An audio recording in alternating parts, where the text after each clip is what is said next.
विभीषण का राज्याभिषेक की कथा। अपने समक्ष सीता को विनयपूर्वक नतमस्तक खड़ा देख रामचंद्र जी बोले, भद्रे, रावण से तुम्हें मुक्त करके मैंने स्वयं के ऊपर लगे कलंक को धो डाला है। शत्रुजनित अपमान और शत्रु दोनों को ही एक साथ मैंने नष्ट कर डाला है। इस समय अपनी प्रतिज्ञा को पूरी करके मैं उसके भार से मुक्त हो गया हूं।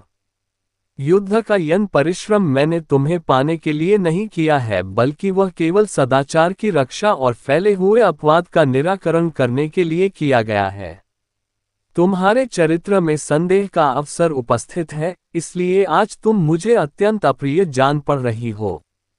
अतः हे जनक कुमारी, मैं तुम्हें अनुमति प्रदान करता हूं कि तुम्हारी जहां इच्छा हो चली जाओ। रावण तुम्हें अपनी गोद में उठाकर ले गया और तुम पर अपनी दूषित दृष्टि डाल चुका है। ऐसी दशा में मैं फिर तुम्हें कैसे ग्रहण कर सकता हूं? मेरा यह निश्चित विचार है। अपने पति के ये वचन सुनकर सीता के नेत्रों से अश्रुधारा बह चली। वह बोली, वीर, आप ऐसी अनुचित कटु बातें सुना रहे हैं जो निम्न श्रेणी का पुरुष भी अपनी निम्न कोटि की स्त्री से कहते समय संकोच करता है। आज आप मुझ पर ही नहीं, समुचित स्त्री जाति के चरित्र पर संदेह कर रहे हैं। रावण के शरीर से जो मेरे शरीर का स्पर्श हुआ है, उसमें मेरी विवशता ही कारण थी, मेरी इच्छा नहीं। जब आपने मेरी खोज लेने के लिए लंका में हनुमान को भेजा था, उसी समय आपने मुझे क्यों नहीं त्याग दिया? इतना कहते कहते सीता का कंठ अवरुद्ध हो गया। फिर वे लक्ष्मण से बोली, सुमित्रानंदन, मेरे लिए चिता तैयार कर दो। मैं मिथ्या कलंक से कलंकित होकर जीवित नहीं रहना चाहती। मेरे स्वामी ने भरी सभा में मेरा परित्याग किया है, इसलिए अग्नि प्रवेश ही मेरे लिए उचित मार्ग है। लक्ष्मण ने दुखी होकर श्रीराम की ओर देखा और उनका स्पष्ट संकेत पाकर उन्होंने चिता तैयार की। श्रीराम की प्रलयकारी मुख मुद्रा देखकर कोई भी उन्हें समझाने का साहस न कर सका। सीता ने चिता की परिक्रमा करके और राम, देवताओं तथा ब्राह्मणों को प्रणाम करके ये कहते हुए चिता में प्रवेश किया, यदि मेरा हृदय कभी एक क्षण के लिए भी श्री रघुनाथ जी से दूर न हुआ हो तो संपूर्ण संसार के साक्षी अग्निदेव मेरी रक्षा करें। वैदेही को अग्नि में प्रवेश करते देख सभी उपस्थित वानर और राक्षस हाहाकार करने लगे। तभी ब्रह्मा, शिव, इंद्र, वरुण सहित अन्य देवताओं ने श्रीराम के पास आकर कहा, श्रीराम, आप ज्ञानियों में श्रेष्ठ हैं, फिर इस समय आग में गिरी हुई सीता के उपेक्षा कैसे कर रहे हैं? आज आप ये साधारण अज्ञानी मनुष्यों जैसा आचरण क्यों कर रहे हैं?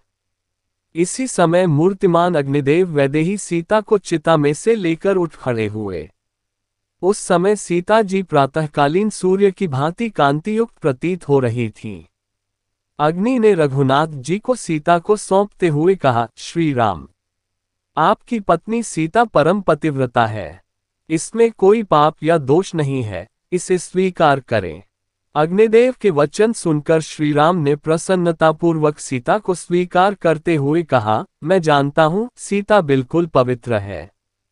लोगों को इनकी पवित्रता का विश्वास दिलाने के लिए मुझे ये परीक्षा लेनी पड़ी।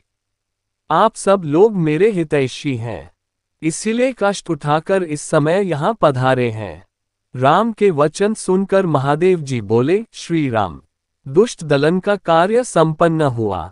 अब आपको शीघ्र अयोध्या लौटकर माताओं, भरत, पुरवासियों आदि की व्याकुल प्रतीक्षा की घड़ियों को समाप्त करना चाहिए। देखो, सामने आपके पिता दशरथ जी विमान में विराजमान हैं। महादेव जी की यह बात सुनकर लक्ष्मण सहित रामचंद्र जी ने विमान में अपने पिता को बैठा देखकर उन्हें सादर प्रणाम किया। महाराज दशरथ ने उन्हें आशीर्वाद देकर स्वर्ग को प्रस्थान किया। दशरथ के विदा होने पर देवराज इंद्र ने कहा, हे रघुनाथ, तुमने राक्षसों का संहार करके आज देवताओं को निर्भय कर दिया, इसलिए मैं तुमसे बहुत प्रसन्न हूं। तुम जो चाहो वरदान मुझसे मांग लो। इंद्र को प्रसन्न देख श्रीराम बोले, हे देवराज, यदि आप मुझ पर प्रसन्न हैं तो मेरी प्रार्थना है कि मेरे लिए पराक्रम करते हुए वानरादि जो वीर यमलोक को चले गए हैं, उन्हें नवजीवन प्रदान कर पुनः जीवित कर दें और वे पूर्णतया स्वस्थ होकर मुझसे मिलें। इंद्र ने प्रसन्नतापूर्वक श्री राम की इच्छा पूरी कर दी। इसी भगवान की वीडियो देखने के लिए सब्सक्राइब करें चैनल को और बेल आइकॉन दबाएं।